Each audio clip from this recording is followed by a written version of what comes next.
Om Shanti. Spark audio book का नाम है शक्तियों का प्रयोग और पालना। अव्यक्त बाप दादा के मधुर महावाक्यों का संग्रह। पार्ट 6।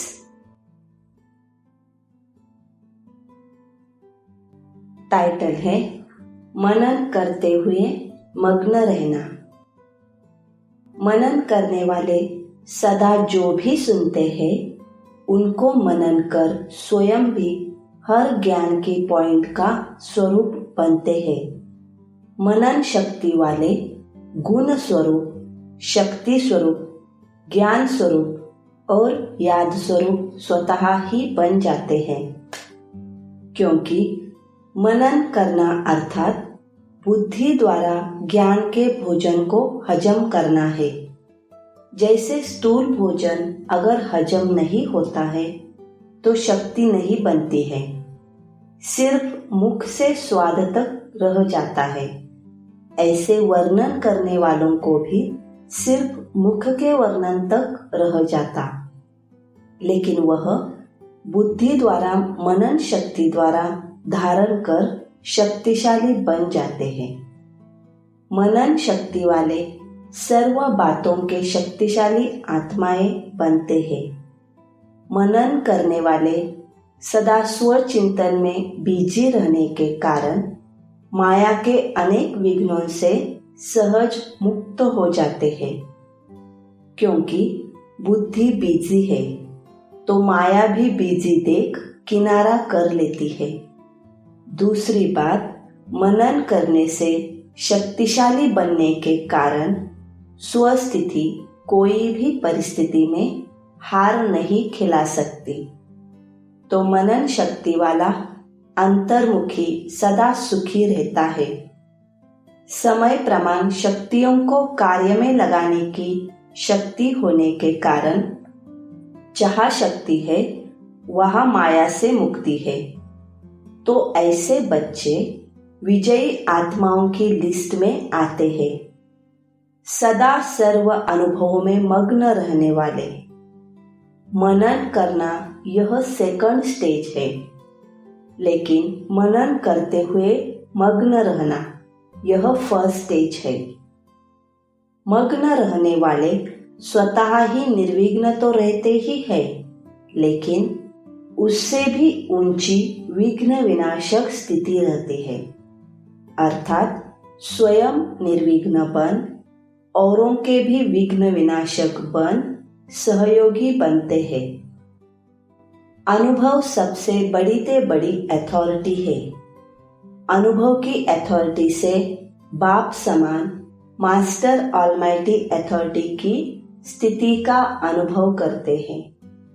मग्न अवस्था वाले अपने अनुभव के आधार से औरों को निर्विघ्न बनाने के एग्जाम्पल बनते हैं, क्योंकि कमजोर आत्माएं उन्हों के अनुभव को देख स्वयं भी हिम्मत रखती है, उत्साह में आती है, हम भी ऐसे बन सकते हैं।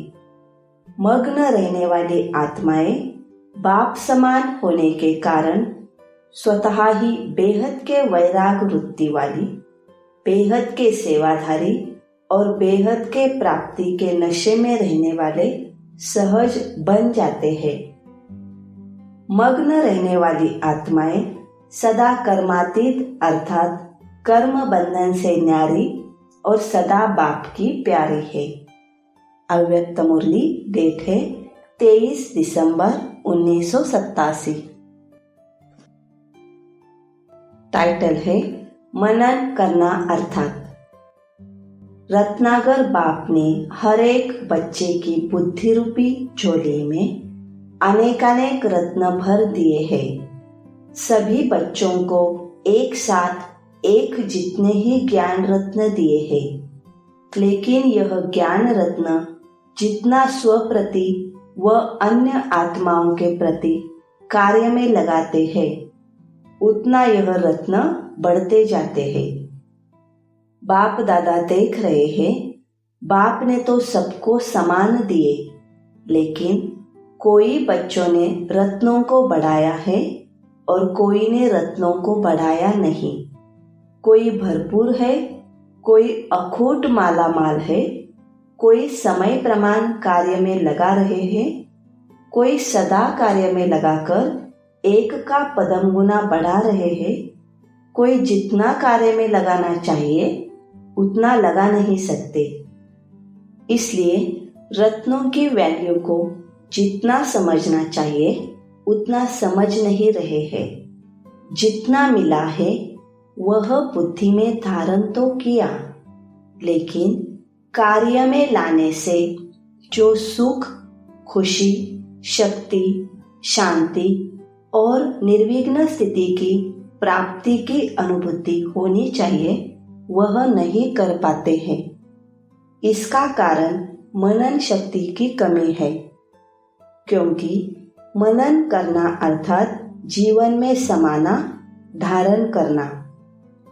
मनन न करना अर्थात सिर्फ बुद्धि तक धारण करना। वह जीवन के हर कार्य में, हर कर्म में लगाते हैं, चाहे अपने प्रति, चाहे अन्य आत्माओं के प्रति, और दूसरे सिर्फ बुद्धि में याद रखते अर्थात बुद्धि से धारण करते हैं। जैसे कोई भी स्थूल खजाने को सिर्फ तिजोरी में व लॉकर में रख लो और समय प्रमाण व सदा काम में नहीं लगाओ तो वह खुशी की प्राप्ति नहीं होती है। सिर्फ दिल का दिलासा रहता है कि हमारे पास है, न बढ़ेगा न अनुभूति होगी।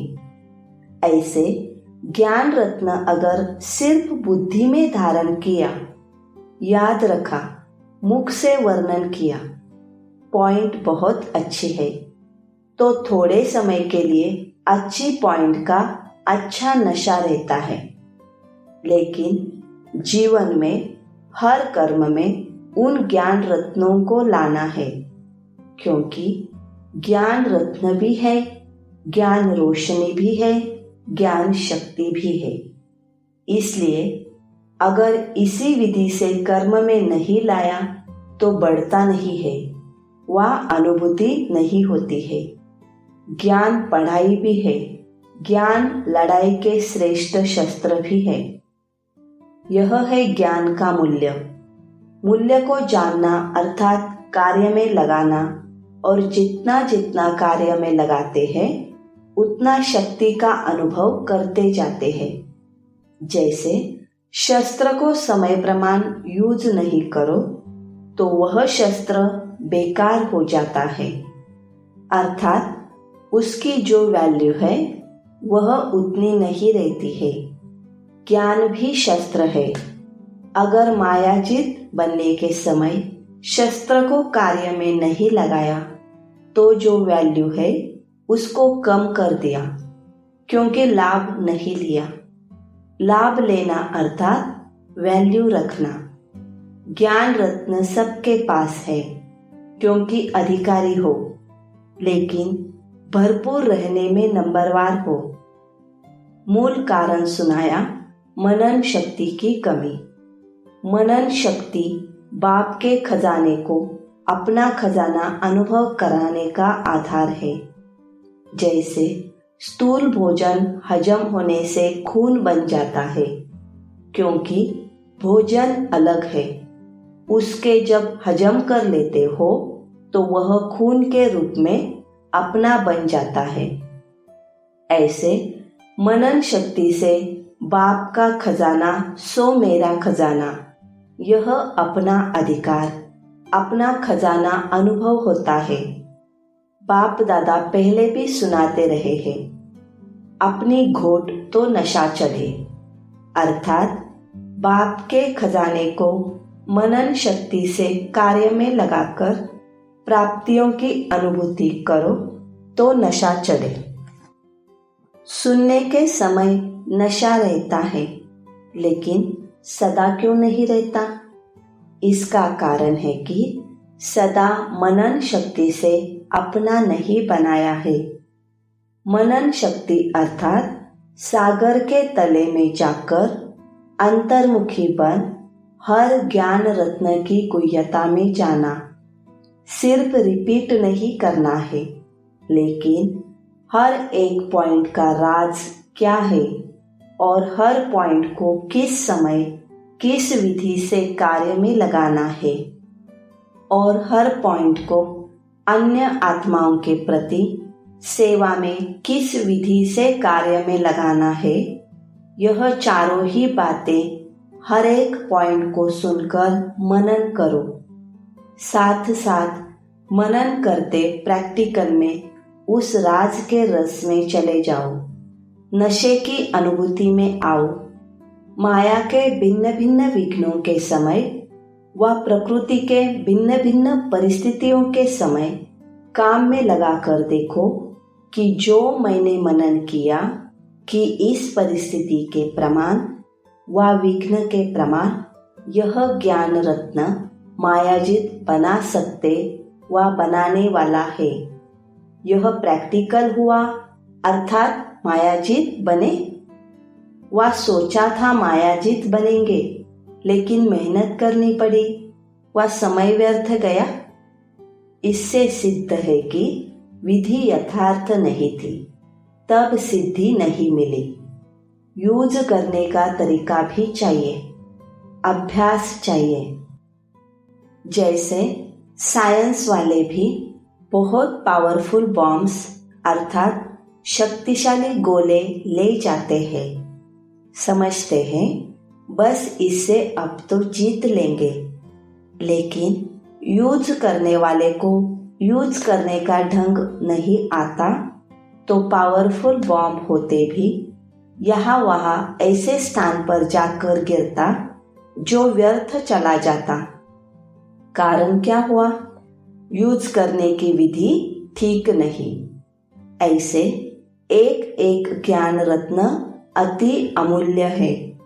ज्ञान रत्न व ज्ञान की शक्ति के आगे परिस्थिति व विघ्न ठहर नहीं सकते। लेकिन अगर विजय नहीं होती है तो समझो यूज करने की विधि नहीं आती है। दूसरी बात, मनन शक्ति का अभ्यास सदा न करने से समय पर बिना अभ्यास के अचानक काम में लगाने का प्रयत्न करते हो, इसलिए धोखा खा लेते हो। यह अलबेलापन आ जाता है। ज्ञान तो बुद्धि में है ही, समय पर काम में लगा लेंगे, लेकिन सदा का अभ्यास, बहुत काल का अभ्यास चाहिए। रिवाइज कोर्स में वह अव्यक्त तो रोज सुनते हो, तो मनन शक्ति को बढ़ाने के लिए रोज कोई न कोई एक विशेष पॉइंट बुद्धि में धारण करो और जो 4 बातें सुनाई उस विधि से अभ्यास करो। अव्यक्त मुरली डेट है 10 जनवरी 1988। टाइटल है इसको कहा जाता है सहनशीलता। चाहे आप आत्माओं को भी गालियां मिली या अत्याचार हुए, लेकिन ज्यादा क्रोध व गुस्सा ब्रह्मा को ही मिलता रहा। लौकिक जीवन में जो कभी एक अपशब्द भी नहीं सुना, लेकिन ब्रह्मा बना तो अपशब्द सुनने में भी नंबर 1 रहा। सबसे ज्यादा सर्व के स्नेही जीवन व्यतीत की, लेकिन जितना ही लौकिक जीवन में सर्व के स्नेही रहे, उतना ही अलौकिक जीवन में सर्व के दुश्मन रूप में बने। बच्चों के ऊपर अत्याचार हुआ तो स्वतः ही इनडायरेक्ट बाप के ऊपर अत्याचार हुए, लेकिन सहनशीलता के गुण से व सहनशीलता की धारणा से मुस्कुराते रहे, कभी मुरझाए नहीं। 2 प्रकार के सहनशीलता के पेपर सुनाए। पहला पेपर, लोगों द्वारा अपशब्द व अत्याचार। दूसरा, यज्ञ की स्थापना में भिन्न भिन्न आए हुए विघ्न। तीसरा, कई ब्राह्मण बच्चों द्वारा भी ट्रेटर होना व छोटी मोटी बातों में असंतुष्टता का सामना करना। लेकिन इसमें भी सदा असंतुष्ट को संतुष्ट करने की भावना से, परवश समझ, सदा कल्याण की भावना से, सहनशीलता की साइलेंस पावर से हर एक को आगे बढ़ाया। सामना करने वाले को भी मधुरता और शुभ भावना, शुभकामना से सहनशीलता का पाठ पढ़ाया। जो आज सामना करता और कल क्षमा मांगता, उनके मुख से भी यही बोल निकलते, बाबा तो बाबा है। इसको कहा जाता है सहनशीलता द्वारा फेल को भी पास बनाए, विघ्न को पास करना। अव्यक्त मुरली, डेट है 30 जनवरी 1988। टाइटल है बोल और कर्म दर्पण है। शक्तिशाली मनसा संबंध संपर्क में कहाँ तक आई? सिर्फ अपने आप बैठ मनन किया। यह स्व उन्नति के लिए बहुत अच्छा है और करना ही है। लेकिन जिन श्रेष्ठ आत्माओं की श्रेष्ठ मनसा अर्थात संकल्प शक्तिशाली है, शुभ भावना, शुभकामना वाले हैं, मनसा शक्ति का दर्पण क्या है? दर्पण है बोल और कर्म। चाहे अज्ञानी आत्माएं, चाहे ज्ञानी आत्माएं, दोनों के संबंध संपर्क में बोल और कर्म दर्पण है। अगर बोल और कर्म शुभ भावना, शुभकामना वाले नहीं है, तो मनसा शक्ति का प्रत्यक्ष स्वरूप कैसे समझ में आएगा? जिसकी मनसा शक्तिशाली व शुभ है, उनकी वाचा और कर्मना स्वतः ही शक्तिशाली, शुद्ध होगी, शुभ भावना वाली होगी। मनसा शक्तिशाली अर्थात याद की शक्ति भी श्रेष्ठ होगी, शक्तिशाली होगी, सहजयोगी होंगे। सिर्फ सहजयोगी भी नहीं, लेकिन सहज कर्मयोगी होंगे। अव्यक्त मुरली, डेट है 31 मार्च 1988। मेन पॉइंट है स्वयं सारथी किसी भी कर्मेंद्रिय के वश नहीं हो सकता। अव्यक्त मुरली, डेट है 9 दिसंबर 1989। टाइटल है तीनों विशेषताएं अति आवश्यक है। जैसे हंस की निर्णय शक्ति और परखने की शक्ति विशेष होती है, इसलिए ग्रहण करने की शक्ति भी विशेष है। जो मोती और कंकन दोनों को परखता है और फिर निर्णय करता है, उसके बाद मोती ग्रहण करता है, कंकन पत्थर छोड़ देता है, तो परखना, निर्णय करना और ग्रहण करना अर्थात धारण करना। तीनों शक्तियों की विशेषता के कारण संगमयुगी सरस्वती माँ की सवारी हंस दिखाया है। तो एक सरस्वती माँ का यादगार नहीं, लेकिन माँ समान बनने वाली ज्ञान वीणावादिनी आप सभी हो। इस ज्ञान को धारण करने के लिए भी यह तीन विशेषताएं अति आवश्यक हैं। आप सभी ने ब्राह्मण जीवन धारण करते ही ज्ञान द्वारा, विवेक द्वारा पहले परखने की शक्ति के आधार को पहचाना, अपने आप को पहचाना, समय को पहचाना, अपने ब्राह्मण परिवार को पहचाना, अपने श्रेष्ठ कर्तव्य को पहचाना। इसके बाद निर्णय किया, तब ही ब्राह्मण जीवन धारण की। यह वही कल्प पहले वाला बेहद का बाप है, परम आत्मा है। मैं भी वही कल्प पहले वाली श्रेष्ठ आत्मा हूँ, अधिकारी आत्मा हूँ। इस परखने के बाद निर्णय किया। बिना बाप को परखने के निर्णय नहीं कर सकते।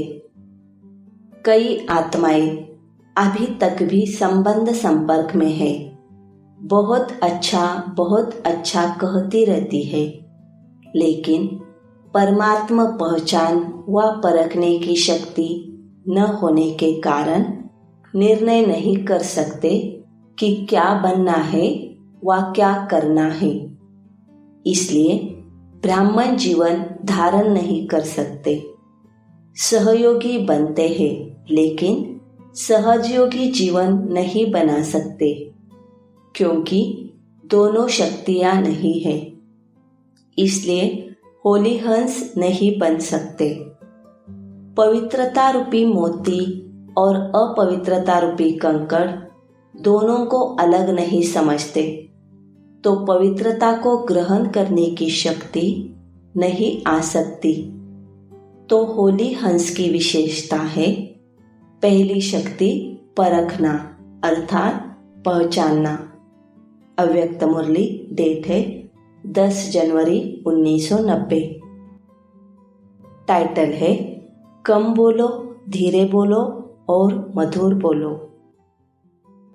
चाहना सबकी फर्स्ट डिवीजन की है, सेकंड डिवीजन में आना कोई नहीं चाहता, लेकिन लक्ष्य और लक्षण दोनों में अंतर पड़ जाता है। विशेष 2 कारण क्या देखें? एक, संकल्प शक्ति जो सबसे श्रेष्ठ शक्ति है, उसको यथार्थ रीति स्वयं प्रति व सेवा प्रति समय प्रमाण कार्य में लगाने की यथार्थ रीति नहीं है। दूसरा कारण, वाणी की शक्ति को यथार्थ रीति समर्थ रीति से कार्य में लगाने की कमी। इन दोनों में कमी का कारण है यूज के बजाय लूज। शब्दों में अंतर थोड़ा है, लेकिन परिणाम में बहुत अंतर पड़ जाता है। इसमें भी वाचा के कारण मनसा पर प्रभाव पड़ता है।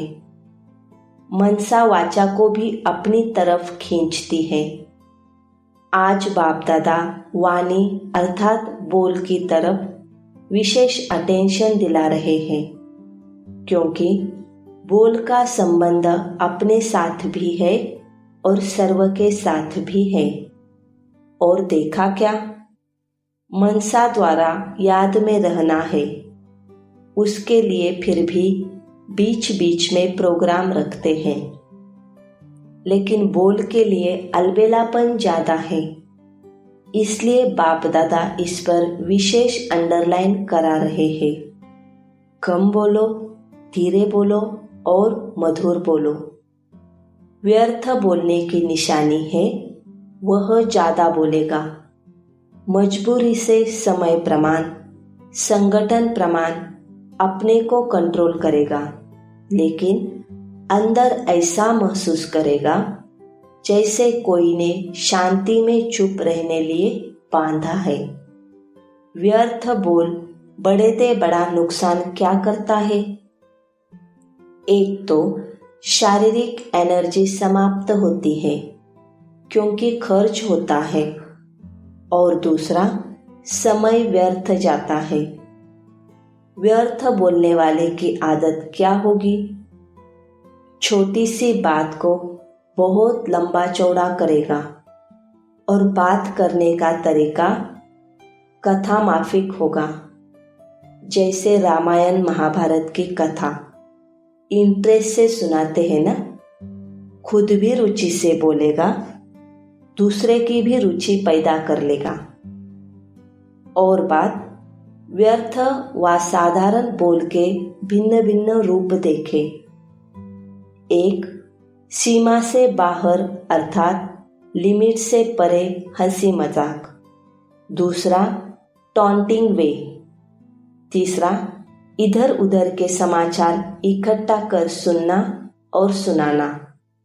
चौथा, कुछ सेवा समाचार और सेवा समाचार के साथ सेवाधारियों की कमजोरी का चिंतन, यह मिक्स चटनी। और पांचवा, अयुक्ति युक्त बोल, जो ब्राह्मणों की डिक्शनरी में है ही नहीं, तो समय की सीमा रखो। इसको कहा जाता है मर्यादा पुरुषोत्तम। बोल सदैव ऐसे हो जो सुनने वाले चातक हो कि यह कुछ बोले और हम सुने। इसको कहा जाता है अनमोल महावाक्य। अव्यक्त मुरली, डेट है 14 जनवरी 1990।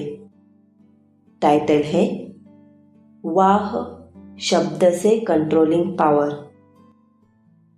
सूक्ष्म शक्तियों के ऊपर कंट्रोल करने की पावर, अर्थात मन बुद्धि को, संस्कारों को जब चाहे, जहाँ चाहे, जैसे चाहे, जितना समय चाहे ऐसे कंट्रोलिंग पावर, रूलिंग पावर आई है। इस विशेष 3 शक्तियों मन, बुद्धि, संस्कार पर कंट्रोल हो तो इसको ही स्वराज्य अधिकारी कहा जाता है। बच्चों में 3 शब्दों के कारण कंट्रोलिंग पावर, रूलिंग पावर कम हो जाती है।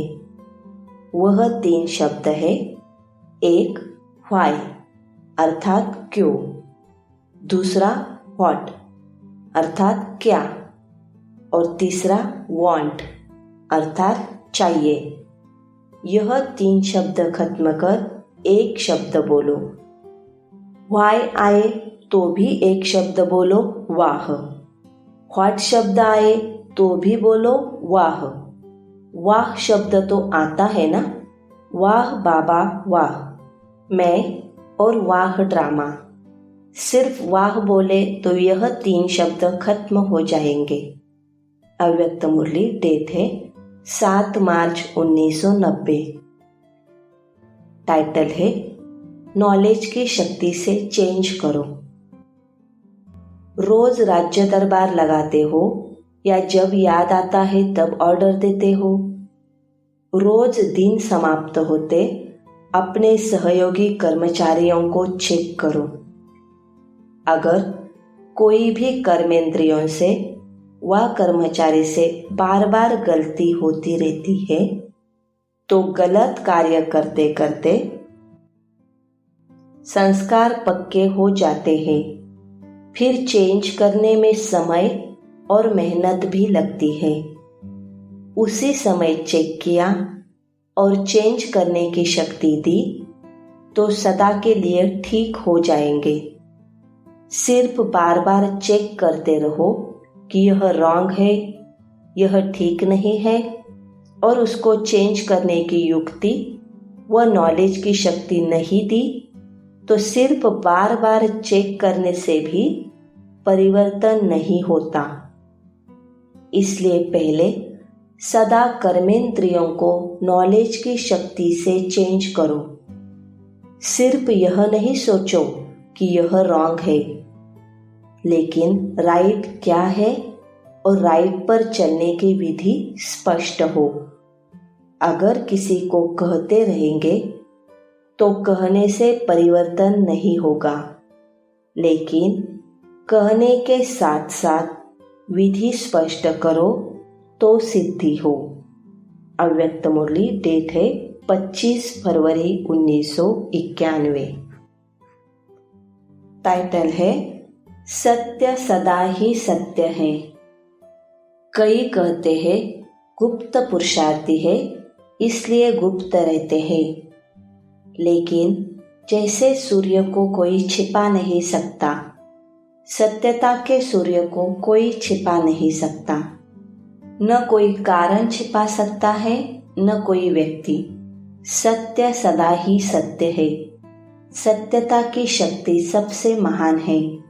सत्यता सिद्ध करने से सिद्ध नहीं होती। सत्यता की शक्ति को स्वतः ही सिद्ध होने की सिद्धि प्राप्त होती है। सत्यता को अगर कोई सिद्ध करने चाहता है तो वह सिद्ध जिद हो जाता है। इसलिए सत्यता स्वयं ही सिद्ध होती ही है, उसको सिद्ध करने की आवश्यकता नहीं है। अव्यक्त मुरली डेट है 11 दिसंबर 1991। टाइटल है यथार्थ और पावरफुल याद। याद की यात्रा सहज भी हो और शक्तिशाली भी हो। पावरफुल याद एक समय पर डबल अनुभव कराती है। एक तरफ याद अग्निबन भस्म करने का काम करती है, परिवर्तन करने का काम करती है, और दूसरे तरफ खुशी और हल्केपन का अनुभव कराती है। ऐसे विधि पूर्वक शक्तिशाली याद को ही यथार्थ याद कहा जाता है। अव्यक्त मुरली डेट है 31 दिसंबर 1991। टाइटल है राज्य अधिकारी बनो। इस भारत में ही विशेष यह चित्र बापू की याद में बना हुआ है। बुरा न देखो, बुरा न सुनो, बुरा न बोलो। यह 3 दिखाते हैं, आप 4 दिखाते हो। बुरा सोचो भी नहीं, क्योंकि पहले सोचना होता, फिर बोलना होता, फिर देखना होता है। तो इसलिए कंट्रोलिंग पावर, रूलिंग पावर रखो। राजा अर्थात रूलिंग पावर। राजा हो और रूलिंग पावर हो ही नहीं तो कौन राजा मानेगा। तो स्वराज्य अर्थात ruling power, controlling power break है, लेकिन पावरफुल नहीं है, और यहाँ के बजाय वहाँ लग गई तो भी क्या होगा। इतना समय तो परवश होगा ना, चाहते हुए भी कर नहीं पाते, ब्रेक लगा नहीं सकते, या ब्रेक पावरफुल न होने के कारण ठीक लग नहीं सकती। तो यह चेक करो। जब ऊंची पहाड़ी पर चढ़ते हैं तो क्या लिखा हुआ होता है? ब्रेक चेक करो, क्योंकि ब्रेक सेफ्टी का साधन है। तो कंट्रोलिंग पावर का व ब्रेक लगाने का अर्थ यह नहीं कि लगाओ यहाँ और ब्रेक लगे वहाँ। कोई व्यर्थ को कंट्रोल करने चाहते हैं, समझते हैं यह रॉन्ग है, तो उसी समय रॉन्ग को राइट में परिवर्तन होना चाहिए। इसको कहा जाता है कंट्रोलिंग पावर। ऐसे नहीं कि सोच भी रहे हैं लेकिन आधा घंटा व्यर्थ चला जाए, पीछे कंट्रोल में आए। बहुत पुरुषार्थ करके आधे घंटे के बाद परिवर्तन हुआ तो उसको कंट्रोलिंग पावर नहीं, रूलिंग पावर नहीं कहा जाता। यह हुआ थोड़ा थोड़ा अधीन और थोड़ा थोड़ा अधिकारी, मिक्स। तो उसको राज्य अधिकारी कहेंगे या पुरुषार्थी कहेंगे? तो अब पुरुषार्थी नहीं, राज्य अधिकारी बनो। यह स्वराज्य अधिकारी का श्रेष्ठ मजा है। अव्यक्त मुरली डेट है 12 नवंबर 1992। टाइटल है प्रसन्न चित्त आत्मा हो। बेफिक्र आत्मा बुराई को भी अच्छाई में परिवर्तन कर लेती, इसलिए वह सदा प्रसन्न रहती। आजकल के साइंस के साधन से भी जो वेस्ट खराब माल होता है उसको परिवर्तन कर अच्छी चीज बना देते हैं। तो प्रसन्न चित्त आत्मा साइलेंस की शक्ति से, चाहे बात बुरी हो, संबंध बुरे अनुभव होते हो, लेकिन वह बुराई को अच्छाई में परिवर्तन कर स्वयं में भी धारण करेगी और दूसरों को भी अपनी शुभ भावना के श्रेष्ठ संकल्प से बुराई को बदल अच्छाई धारण करने की शक्ति देगी। अव्यक्त मुरली डेट है 21 नवंबर 1992। टाइटल है खजाने के मालिक व गुलाम। समाने की शक्ति जिस समय जिस विधि से चाहे उस समय अपना कार्य करे। ऐसे नहीं, समाया तो सही लेकिन थोड़ा थोड़ा फिर भी मुख से निकल गया। आधा घंटा समाया और 1 सेकंड समाने के बजाय बोल दिया तो इसको क्या कहेंगे? खजाने के मालिक व गुलाम। सर्व शक्तियाँ बाप के अधिकार का खजाना है, वर्षा है, जन्म सिद्ध अधिकार है। अव्यक्त मुरली डेट है 30 नवंबर 1992। टाइटल है जी हाजिर करने से जी मास्टर हजूर करती है। कोई ऑर्डर करते हैं लेकिन समय पर शक्तियाँ हाजिर नहीं होती, जी हाजिर नहीं होती। इसका कारण क्या?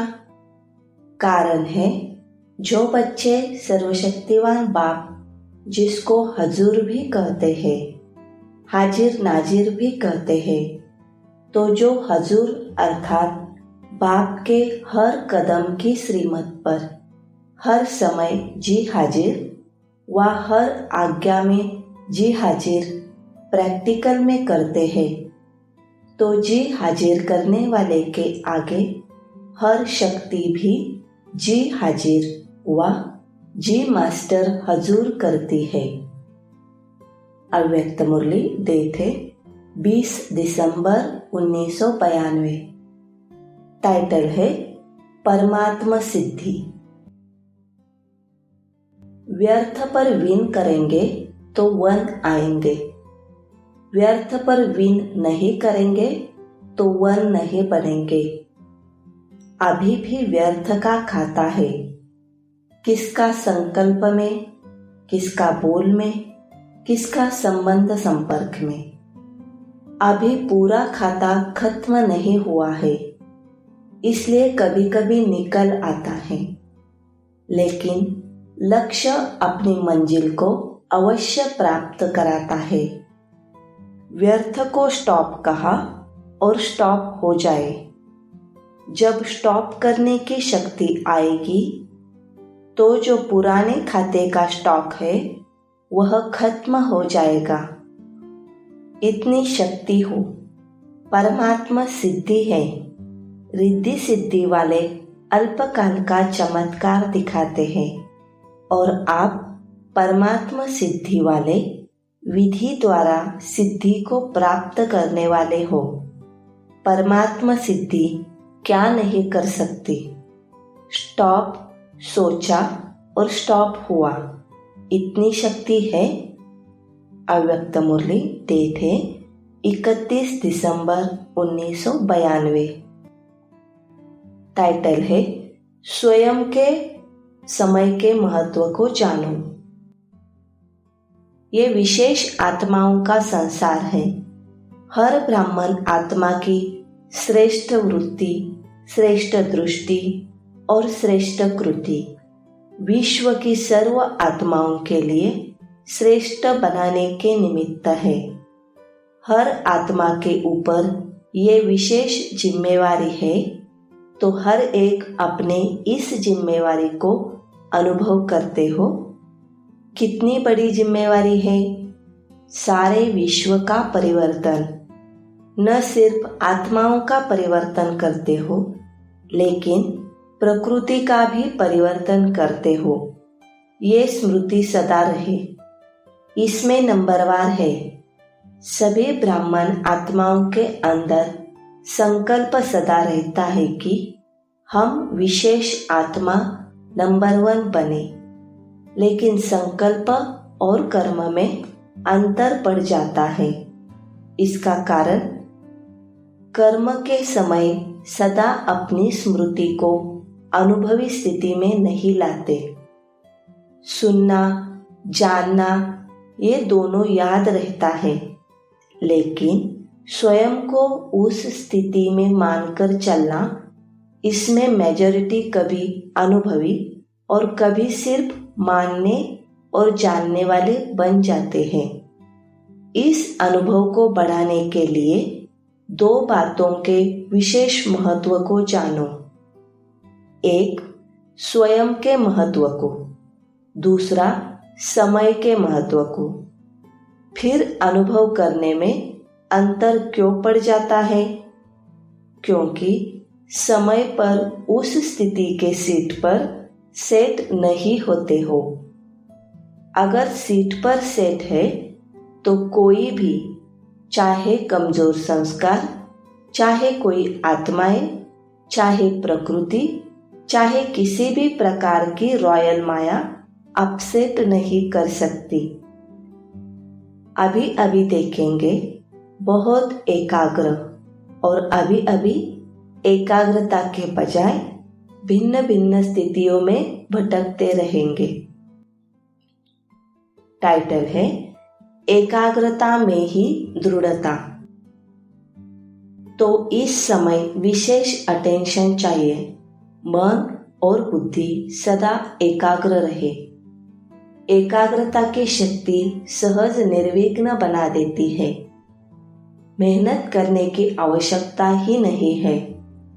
एकाग्रता की शक्ति स्वतः एक बाप दूसरा न कोई, ये अनुभूति सदा कराती है।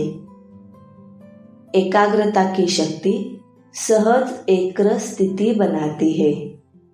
एकाग्रता की शक्ति सदा सर्वप्रति एक ही कल्याण की वृत्ति सहज बनाती है। एकाग्रता की शक्ति सर्वप्रति भाई भाई की दृष्टि स्वतः बना देती है। एकाग्रता की शक्ति हर आत्मा के संबंध में स्नेह, सम्मान, स्वमान के कर्म सहज अनुभव कराती है। तो अभी क्या करना है? क्या अटेंशन देना है? एकाग्रता। स्थित होते हो, अनुभव भी करते हो, लेकिन एकाग्र अनुभवी नहीं होते। कभी श्रेष्ठ अनुभव में, कभी मध्यम, कभी साधारण, तीनों में चक्कर लगाते रहते हो। इतना समर्थ बनो जो मन बुद्धि सदा आपके ऑर्डर अनुसार चले। स्वप्न में भी सेकंड मात्र भी हलचल में नहीं आए। मन मालिक को परवश नहीं बनाए। परवश आत्मा की निशानी है। उस आत्मा को उतना समय सुख, चैन, आनंद की अनुभूति चाहते हुए भी नहीं होगी। ब्राह्मण आत्मा कभी किसी के परवश नहीं हो सकती। अपने कमजोर स्वभाव और संस्कार के वश भी नहीं। वास्तव में स्वभाव शब्द का अर्थ है स्व का भाव। स्व का भाव तो अच्छा होता है, खराब नहीं होता। जब भी कमजोर वश सोचते हो कि मेरा स्वभाव व मेरा संस्कार ही ऐसा है, क्या करूं, है ही ऐसा, यह कौन सी आत्मा बोलती है? यह शब्द व संकल्प परवश आत्मा के है। तो जब भी यह संकल्प आए कि स्वभाव ऐसा है, तो श्रेष्ठ अर्थ में टिक जाओ। संस्कार सामने आए कि मेरा संस्कार, तो सोचो क्या मुझ विशेष आत्मा के यह संस्कार है जिसको मेरा संस्कार कह रहे हो? मेरा कहते हो तो कमजोर संस्कार भी मेरापन के कारण छोड़ते नहीं है, क्योंकि यह नियम है, जहाँ मेरापन होता है वहाँ अपनापन होता है, और जहाँ अपनापन होता है वहाँ अधिकार होता है। तो कमजोर संस्कार को मेरा बना लिया तो वो अपना अधिकार छोड़ते नहीं है। इससे परवश होकर बाप के आगे अर्जी डालते रहते हो कि छुड़ाओ छुड़ाओ। संस्कार शब्द कहते याद करो कि अनादि संस्कार, आदि संस्कार ही मेरा संस्कार है। ये माया के संस्कार है। मेरे नहीं, तो एकाग्रता की शक्ति से परवश स्थिति को परिवर्तन कर मालिकपन की स्थिति की सीट पर सेट हो जाओ। योग में भी बैठते तो सभी रुचि से है, लेकिन जितना समय जिस स्थिति में स्थित होना चाहते हैं उतना समय एकाग्र स्थिति रहे, उसकी आवश्यकता है। तो क्या करना है, किस बात को अंडरलाइन करेंगे? ब्रैकेट में एकाग्रता में ही दृढ़ता होती है, और जहाँ दृढ़ता है वहाँ सफलता गले का हार है। अव्यक्त मुरली, डेट है 9 दिसंबर 1993। टाइटल है समर्थ स्थिति है स्विच। जहाँ समर्थ है वहाँ व्यर्थ स्वतः ही खत्म हो जाता है। समर्थ स्थिति है स्विच ऑन होना, जैसे इस स्थूल लाइट का स्विच ऑन करना अर्थात अंधकार को समाप्त करना। ऐसे समर्थ स्थिति अर्थात स्विच ऑन करना। स्विच ऑन होने से एक एक व्यर्थ संकल्प को समाप्त करने की मेहनत से छूट जाएंगे। अव्यक्त मुरली, डेट है 31 दिसंबर 1993। टाइटल है स्नेह की शक्ति। आज चारों ओर के सर्व बच्चों की स्नेह भरी स्मृतियां समर्थ बाप दादा के पास स्नेह के सागर समान पहुंच गए। हर एक बच्चे के दिल में दिलाराम समाया हुआ है, और दिलाराम के दिल में सर्व स्नेही बच्चे समाये हुए हैं। स्नेह बहुत बड़ी शक्ति है। स्नेह की शक्ति मेहनत को सहज कर देती है। जहाँ मोहब्बत है वहाँ मेहनत नहीं होती। मेहनत मनोरंजन बन जाती है, खेल लगता है। स्नेह की शक्ति देह और देह की दुनिया सेकंड में भुला देती है। स्नेह में जो भुलाना चाहे वह भुला सकते हैं, जो याद करना चाहे उसमें समा जाते हैं। स्नेह की शक्ति सहज समर्पण करा देती है। स्नेह की शक्ति बाप समान बना देती है। स्नेह सदा हर समय परमात्मा साथ का अनुभव कराता है। स्नेह सदा अपने ऊपर बाप की दुआओं का हाथ छत्र छाया समान अनुभव कराता है। स्नेह असंभव को संभव इतना सहज कर देता जैसे कार्य हुआ ही पड़ा है। स्नेह निष्फल अर्थात हर समय निश्चिंत अनुभव कराता है। स्नेह हर कर्म में निश्चित विजयी स्थिति का अनुभव कराता है। ऐसे स्नेह की शक्ति अनुभव करते हो ना? भिन्न भिन्न बंधनों में बंधी हुई आत्माएं होने के कारण मेहनत करती रही है। इसलिए बाप दादा मेहनत से मुक्त होने के लिए सहज विधि स्नेह की शक्ति सभी बच्चों को वरदान में देते हैं। अपने ब्राह्मण जीवन के आदि समय को याद करो तो जन्मते ही सभी को स्नेह की शक्ति ने ही नया जीवन दिया। स्नेह की अनुभूति के लिए मेहनत करनी पड़ी। सहज अनुभव किया ना, तो यह आदि जन्म की अनुभूति ही वरदान है। प्यार प्यार में ही खो गए। सदा इस स्नेह के वरदान को स्मृति में रखो। मेहनत के समय इस वरदान द्वारा मेहनत को परिवर्तन कर सकते हो। बाप दादा को बच्चों का मेहनत अनुभव करना अच्छा नहीं लगता। स्नेह की शक्ति की विस्मृति मेहनत अनुभव कराती है। स्नेह से परिस्थिति रूपी पहाड़ भी परिवर्तन हो पानी समान हल्का बन सकता है। पत्थर को पानी बना सकते हो। कैसा भी माया का विकराल रूप व रॉयल रूप सामना करे तो सेकंड में स्नेह के सागर में समा जाओ तो सामना करने की माया की शक्ति समाप्त हो जाएगी। आपके समाने की शक्ति छू मंत्र नहीं लेकिन शिव मंत्र बन जाएगी। सबके पास शिव मंत्र की शक्ति है ना, कि खो जाती है। शिव स्नेह में समा जाओ।